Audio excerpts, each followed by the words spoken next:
হরে কৃষ্ণ হরে কৃষ্ণ হরে হরে রাম রাম রাম হরে হরে হরে কৃষ্ণ কৃষ্ণ কৃষ্ণ হরে হরে হরে রাম হরে।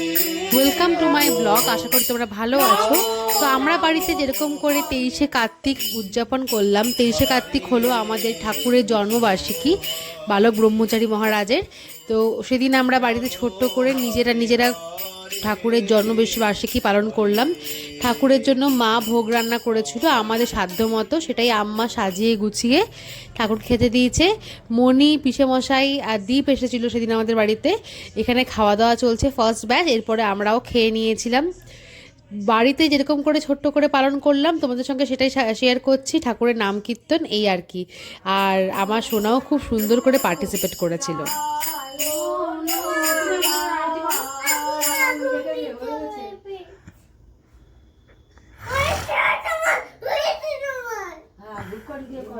একটু জয় গুরুদেব।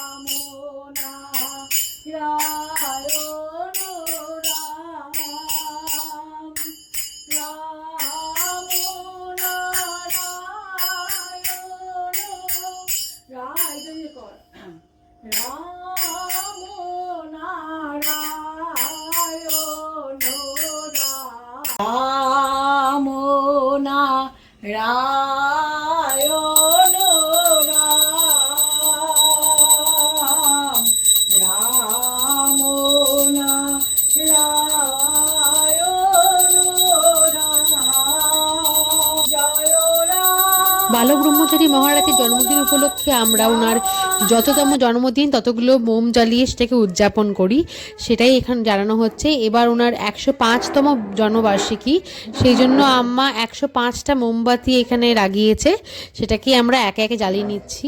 তো তোমাদের সঙ্গে ছোট করে শেয়ার করলাম আমরা যেভাবে উদযাপন করলাম ওনার জন্মবার্ষিকী, সেটাই। তো আশা করি তোমাদের ভালো লাগবে। যদি ভালো লেগে থাকে তাহলে প্লিজ লাইক করো, চ্যানেলটাকে সাবস্ক্রাইব করো, আর একটু ভালোবাসা দিও, চ্যানেলটাকে সাবস্ক্রাইব করো।